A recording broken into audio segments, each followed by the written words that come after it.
As a labor and delivery nurse, it gives me great joy to wish Karoline Leavitt a 4th degree tear. I hope that you fucking rip from bow to stern and never shit normally again, you cunt.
So they just murdered a man in Minnesota.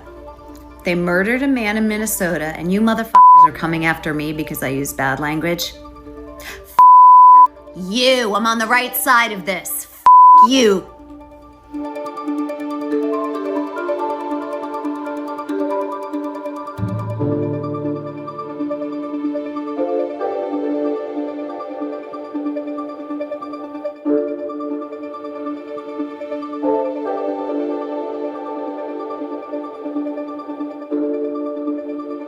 And sadly, more violence is inevitable. This is an insurrection, and some of these activists are not hiding their intentions. Here's the thing that I need for protesters and everyone to start realizing, okay? We're at war. The protests are over. There's no more protesting. This is combat now. So when I come onto the field, I'm not screaming at people that are going to assault me or pepper spray me. Like, no, this is combat. I'm going to engage them in combat because we have that needs to be done. This is how we get shit done. Okay? We're not protesting anymore. We're fighting. You understand? Like, I need for you to stop with the signs. And I need for you to get shields and swords. Of the pew-pew kind. Like, I need for you to wake the up. We're at war. It's wartime. It's time to go to war. These soy boys think they're in a war. This next nerd has added some cool maritime music to his performative little act. Pitiful. When's the time? All hands, hoist the colors. After today. The song has been sung. It's time. I mock, but we have to take these threats seriously. The Minneapolis-led uprising has seen the left getting those Summer of Love BLM vibes. Remember that violent uprising that caused $2 billion in damage across the country, saw around 24 people killed, many more assaulted and terrorized, all by leftist agitators that many in the media called peaceful protesters.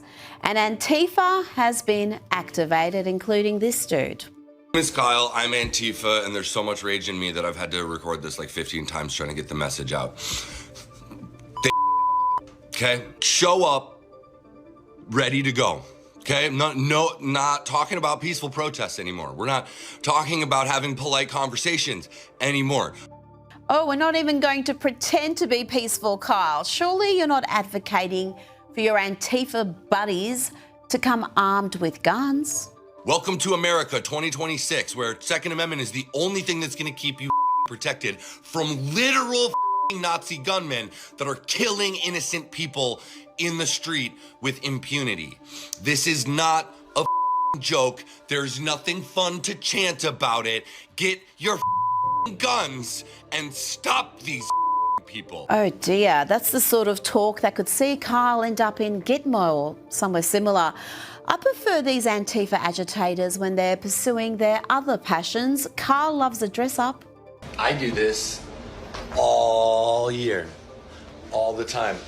I'm out and about like this because I do it for me all year. Yes, the great unhinging continues, and it's important to note it's not just random sad men and women attention seeking on social media, though it's mainly that, but some of these sad characters posting their breakdowns online are also given a platform on leftist media outlets like CNN. They have normalised and mainstreamed lunacy. Here is CNN regular Lee McGowan. The United States Senate is voting on ISIS funding next week, and this is a group that does not deserve to be funded. Any senator who votes to continue to pay for this mob of unhinged murderers is out of their mind, because this cannot be retrained. This has to be stopped. So if you are a U.S. senator right now, do not write a tweet. Do not write a tweet. Write a bill. Write a bill that abolishes this heinous department. Yep, that woman is given a platform on CNN where she spews her crazy delusions, conspiracy theories, and unless Scott Jennings is around, they pretty much go unchecked.